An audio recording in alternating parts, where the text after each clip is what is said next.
தைப்பூசத்தில் லட்சக்கணக்கான கூட்டம். மலேசிய இந்தியர்களின் மக்கள் தொகையை மறு ஆய்வு செய்ய செனட்டர் லிங்கேஷ் கோரிக்கை. பங்குச்சந்தை முதலீடு குறித்து இந்தியர்களுக்கு விழிப்புணர்வு ஏற்படுத்த மித்ரா தொடங்கிய கண்காட்சி. போதைப்பொருள் கடத்தல். மலேசிய பிரஜை பன்னீருக்கு February 20 சிங்கப்பூரில் மரண தண்டனை நிறைவேற்றம். மகா கும்பமேளா. புதுடெல்லி ரயில் நிலைய கூட்ட நெரிசலில் 4 குழந்தைகள் உட்பட 18 பேர் பலி.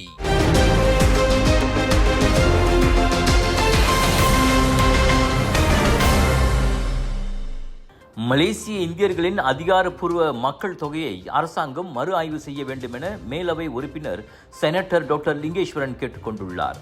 புள்ளி விபரத்துறையின் தரவின்படி கடந்த ஆண்டு 30.7 மில்லியனாக இருந்த மலேசிய மக்கள் தொகையில் 6.5 விழுக்காட்டினர் மட்டுமே இந்தியர்கள் ஆவர்.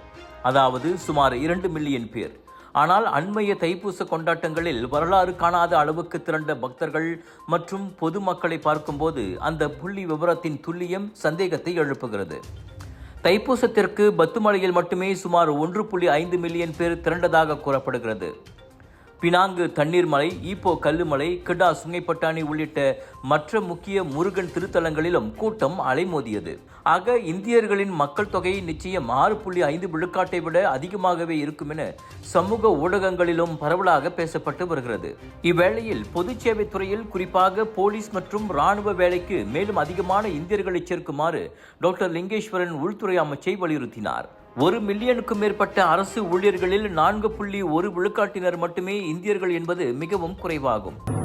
Total in Data 2024 only 2.2 million total population of India as per statistics. 2.2 million Indians. So average of the government service total 6% or 6.5% total population, and the government data mentioned roughly for 1% government Indian government இருக்காங்க. But 2.2 million சொன்னாங்க கொஞ்சம் கியூரியஸா இருக்கு. ஏன்னா தைப்பூசம் இப்ப recently பாத்தீங்கன்னா வந்து SB ரிப்போர்ட்ல வந்து பினாங்ல வந்து மட்டும் தைப்பூசத்துல 1.4 மில்லியன் 2 பத்தாங்க 2 மணிக்கு 1.4 இருந்துச்சு. அஃப்கோர்ஸ் ஆவரேஜ் ஒரு 1.5 வச்சா கூட ஒரு 10% ஃபாரின்ல இருப்பாங்க. ஸோ 1.4 1.3 மில்லியன் பத்துக்கு இருந்துச்சு, ஜோஹர் இருந்துச்சு, தைபேங் இருந்துச்சு, அப்புறம் வந்து ஈப்போல இருந்துச்சு. ஸோ 2.2 மீன் சம்திங் வெரி சஸ்பிஷியஸ். அந்த நம்பர் ரொம்ப வந்து doubt that number. Either we never declare properly, maybe we doing data collection when we declare for that. There's something wrong. So definitely I'll bring this to the parliament because most suspicious data. So I think normally intake increase or not. So if you get the proper data, numbers of Indians correct, we can tell the GPA. பாருங்க, 3 million 4 million population இருக்கு இந்தியாவில். நீங்க வந்து ஒரு 6-7% வரணும். So this we can demand with the government. இந்நிலை மாற வேண்டும். அரசாங்கம் வாய்ப்புகளை அதிகரிக்க வேண்டும் என்றாலும் ஏராளமான இந்தியர்களும் அரசு வேலைக்கு விண்ணப்பிக்க வேண்டும். நாட்டை மேம்படுத்தும் பணியில் இந்தியர்களும் இணைய வேண்டும் என்றார் அவர். மலேசிய இந்திய முன்னாள் முப்படை வீரர்கள் சங்கத்தின் பினாங்கு கிளையின் 15ஆம் ஆண்டு கூட்டத்தை தொடக்கி வைத்து உரையாற்றிய போது டாக்டர் லிங்கேஸ்வரன் அவ்வாறு கூறினார். மலேசிய இந்தியர்கள் பங்குச்சந்தை முதலீட்டில் இன்னமும் பின்தங்கியே உள்ளனர். நம்பிக்கை இல்லாதது, வருமானம் வருமா வராதா என்ற தயக்கம், முதலீடு செய்து ஏமாந்து போனது போன்றவை அதற்கு முட்டுக்கட்டையாக உள்ளன. இந்நிலையில் பங்குச்சந்தை முதலீடு தொடர்பான விழிப்புணர்வை ஏற்படுத்தும் முயற்சியில் மலேசிய இந்திய சமூக உருமாற்று பிரிவான மித்ரா களமிறங்கியுள்ளது. அந்த வகையில் மலேசிய பங்குச்சந்தையான புர்சா மலேசியாவுடன் இணைந்து முதன்முறையாக பங்கு பரிவர்த்தனை கண்காட்சியை மித்ரா நடத்தியது. கோம்பாக்கில் நடைபெற்ற அந்த நிகழ்ச்சியை மித்ரா தலைவரும் பத்து நாடாளுமன்ற உறுப்பினருமான பி. பிரபாகரன் தொடக்கி வைத்தார். மிகவும் பின்தங்கியுள்ள இந்தியர்களின் சொத்துரிமையை உயர்த்துவதே இம்முயற்சியின் நோக்கமாகும் என்றார் அவர். பங்குச்சந்தையில் எப்படி முதலீடு செய்வது, எப்படி கணக்கு திறப்பது, எப்படி லாபம் ஈட்டுவது போன்ற அம்சங்கள் அக்கண்காட்சியில் விளக்கப்பட்டன. மித்ராவின் தலைமை இயக்குனர் பிரபாகரன் கணபதியும் கலந்து கொண்ட இந்த நிகழ்ச்சியில் சுற்று வட்டார மக்களும் திரளாக பங்கேற்று பயனடைந்தனர். இதே விழிப்புணர்வு கண்காட்சிகள் இவ்வாண்டு 9 மாநிலங்களில் நடைபெறும். B40, M40 வர்க்கத்தைச் சேர்ந்தவர்கள், குறிப்பாக ஏராளமான இளைஞர்கள் அவற்றில் பங்கேற்க மித்ரா இலக்கு வைத்திருப்பதாக பிரபாகரன் கூறினார்.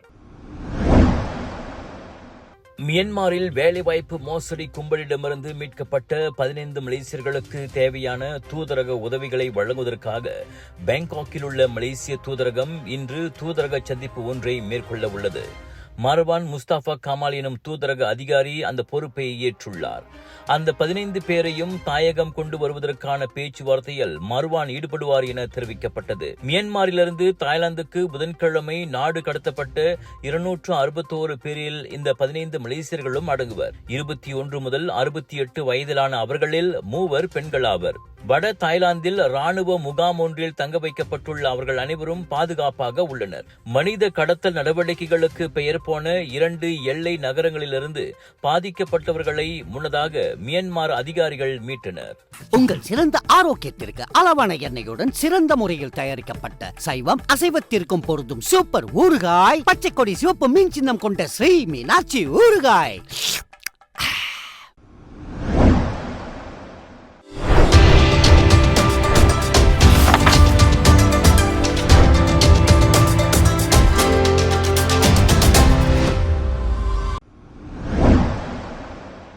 போதைப்பொருள் கடத்தல் குற்றத்திற்காக சிங்கப்பூரில் தூக்கு தண்டனை விதிக்கப்பட்ட மலேசியரான பன்னீர் செல்வம் பரந்தாமனுக்கு வரும் வியாழக்கிழமை அத்தண்டனை நிறைவேற்றப்பட உள்ளது.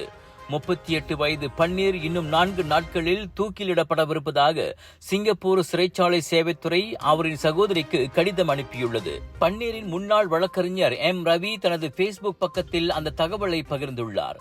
தற்போதைக்கு பன்னீருக்கு இருக்கும் ஒரே வாய்ப்பு மனித உரிமை சட்டத்தின் கீழ் அவரின் மரண தண்டனை நிறைவேற்றத்தை எதிர்த்து மலேசிய அரசாங்கம் அனைத்துலக நீதிமன்றத்தில் விண்ணப்பிப்பதாகும் என ரவி சொன்னார்.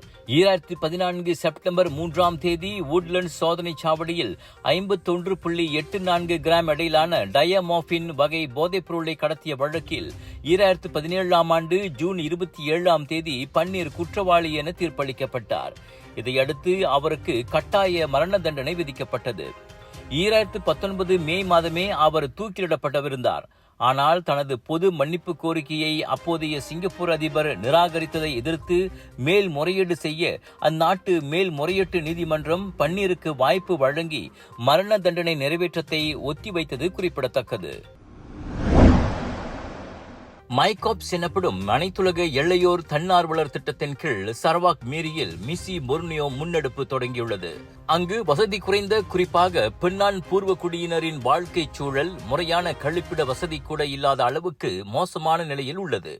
இந்நிலையில் அவர்களின் வாழ்க்கை தரத்தில் தங்களால் முடிந்த சிறிய மாற்றத்தை ஏற்படுத்தும் பணியில் தன்னார்வலர்கள் இறங்கியுள்ளனர். குறிப்பாக 20 மாணவர்கள் படிக்கும் வகையில் ஒரு கொள்கலன் அமைப்பது, அவர்கள் பயன்படுத்த ஏதுவாக பொது கழிவறை அமைப்பதும் அவற்றில் அடங்கும். இத்திட்டத்திற்காக சுமார் 50,000 ரிங்கிட் நிதி தேவைப்படுவதாக தன்னார்வலர்களில் ஒருவரான காசிபன் முனியாண்டி கூறினார். இப்போ மிசி போர்னியோனுக்காக நம்ம மீரி சரவால கம்புக் பெண்ணான் ஈஸ்ட் வேலியில இருக்கிறோம். ஸோ இங்க இருக்கிற மக்கள் பாத்தீங்கன்னா இங்க இருக்கிறவங்க எல்லாமே ஒரு அங்காசி கம்புக் பெண்ணான்ங்கிற அந்த வம்சத்தை சேர்ந்தவங்க. ஸோ இங்க இருக்கிற பிள்ளைங்களோட வாழ்வாதாரம் பாத்தீங்கன்னா கொஞ்சம் கஷ்டமான நிலைமையில தான் இருக்கு. அவங்களோட வாழ்வாதாரமா இருக்கும், இல்லாட்டி அவங்களோட கல்விக்கான வசதிக்காக இருக்க ரொம்ப குறைவான வகையில தான் இருக்கு. அது மட்டும் இல்லாம அவங்க பொதுவா பயன்படுத்த ஒரு கழிவறை கூட அதுக்கான வாய்ப்புகள் கூட இங்க இல்லாத ஒரு பட்சத்துல தான் இருக்கு. அதுக்கப்புறம் அது மட்டும் இல்லாம இந்த பிள்ளைங்க இங்க நிறைய விளையாடுற பிள்ளைங்க இருக்காங்க. ஆனா அவங்களுக்கு ஒரு ப்ராப்பர் மைதானம் கூட இல்லை. அவங்க கல்ல பேட்மிண்டன் விளையாடுறது அந்த மாதிரி நிறைய ஆபத்தான விஷயம் இருந்துட்டு ரீதியில ஸோ இப்போ நாங்க என்ன பிளான் பண்ணிக்கோன்னா அந்த பிள்ளைங்களை எங்களால முடிஞ்ச அளவுக்கு அந்த பிள்ளைங்களுக்கு படிக்கிறதுக்கு ஒரு நல்ல இடம், ஒரு கேபின் அமைச்சு கொடுக்க மட்டும் இல்லாம ஒரு பேட்மிண்டன் கார்டு அந்த மாதிரிலாம் படிக்கிறாங்க. ஸோ இப்போ நீங்க என்னோட பின்னாடி பாத்தீங்கன்னா இதான் அவங்க வாழ்ற ஒரு இடமாவே இருக்கு. இங்கதான் அவங்க குடும்பத்தோட பல ஜெனரேஷனா அவங்க இங்கதான் வாழ்ந்துகிட்டு இருக்காங்க. ஸோ இங்க பார்த்தாலே தெரியும் அந்த பிள்ளைங்க எவ்வளவு கஷ்டப்பட்டு இருக்காங்க அப்படின்னு. ஸோ இதனால நாங்க என்ன பிளான் பண்ணிருக்கோம்னா இங்க இருக்கிற இந்த ஸ்பேஸ் நம்ம யூட்டிலைஸ் பண்ணி இங்க ஒரு கேபின் அமைக்கலாம்னு இருக்கோம். ஸோ அந்த கேபின் மொத்தம் 20 பிள்ளைங்க அதுக்குள்ள படிக்கக்கூடிய ஒரு வாய்ப்பு அமைக்கப்பட்டு இருக்கும். அது மட்டும் இல்லாம இந்த பிள்ளைங்க எல்லாருமே பயன்படுத்துறதுக்கு பொதுவான ஒரு கழிப்பறையுமே நம்ம இங்க செய்து கொடுக்கலாம்னு இருக்கோம். அது மட்டும் இல்லாம அது பக்கத்துல அந்த பிள்ளைங்க விளையாடுறதுக்கு ஒரு பேட்மிண்டன் கார்டு செஞ்சு கொடுத்தா அந்த பிள்ளைங்களுக்கு மிக சுலபமா இருக்கும் நம்ம நினைக்கிறோம்ல. ஸோ இது எல்லாமே நம்ம செய்யறதுக்கு மொத்தமா நம்மளுக்கு ஒரு 50K 50,000 வெளி தேவைப்படுது. நம்ம கவர்மெண்ட் ஆபீஸ் இந்த மாதிரி பல பேர் நம்ம இது பார்த்துட்டோம். ஆனா நம்மளுக்கு ஸ்டில் ஃபண்டிங் தேவைப்பட்டு இருக்கு. ஸோ உங்களால முடிஞ்சது காசு ரீதியா இல்லைன்னா கூட பொருள் ரீதியா அந்த பெரியவங்க பயன்படுத்த மேஜர் நாக்கள் அந்த மாதிரி கூட நிறைய விஷயங்கள் நீங்க கொடுத்து உதவி செய்யலாம். உங்களின் ஒவ்வொரு நன்கொடையும் இங்குள்ள சிறார்களின் வாழ்க்கையை மாற்றும் என்பதால் நல்லுள்ளங்களின் பங்களிப்பை தன்னார்வலர்கள் பெரிதும் எதிர்பார்க்கின்றனர். ரொக்கமாகவோ அல்லது மேசை நாற்காலி போன்ற பொருள் உதவியாகவோ வழங்க விரும்புவோர் மைகாப்ஸ் அமைப்பை தொடர்பு கொள்ளலாம். மகா கும்பமேளாவில் பங்கேற்பதற்காக இந்திய தலைநகர் புதுடில்லியில் உள்ள ரயில் நிலையத்தில் ஏற்பட்ட கூட்ட நெரிசலில் 4 குழந்தைகள் 11 பெண்கள் உட்பட 18 பேர் உயிரிழந்தனர். கும்பமேளா நடைபெறும் பிரக்யராஜ் செல்ல வேண்டிய 2 ரயில்கள் தாமதமாக வந்ததே மோசமான கூட்ட நெரிசலுக்கு காரணம் என போலீசார் கூறினர். ரயிலை பிடிப்பதற்காக பயணிகள் முண்டியடித்துக் கொண்டு ஓடியதில் மூச்சு திணறல் காரணமாக மயங்கி விழுந்தும் மிதிப்பட்டும் 15 பேர் சம்பவ இடத்திலேயே மரணமடைந்தனர். மேலும் 3 மருத்துவமனையில் உயிரிழந்தனர். காயமடைந்த பலர் மருத்துவமனைகளில் சிகிச்சை பெற்று வருகின்றனர். கூட்ட நெரிசலை சமாளிக்க 4 சிறப்பு பேருந்துகள் இயக்கப்படுவதாக ரயில்வே துறை தெரிவித்தது. இவ்வேளையில் அத்துயர சம்பவத்திற்கு இந்திய பிரதமர் நரேந்திர மோடி ஆழ்ந்த அனுதாபம் தெரிவித்துள்ளார். காயமடைந்தவர்கள் விரைவில் குணமடைய பிரார்த்திப்பதாகவும் எக்ஸ் தளத்தில் மோடி தெரிவித்திருக்கின்றார். இந்த தேங்காய் எண்ணெய் சமையல்ல அப்படின்னு ஸ்பெஷல் இருக்கு. கேரளாவிலிருந்து தயாரிக்கப்பட்ட ரேனாயூர் சமையல் தேங்காய் எண்ணெயில சமையல் செஞ்சு சாப்பிட்டா தரமாவும் இருக்கும், அறுசுவையாவும் இருக்கும்.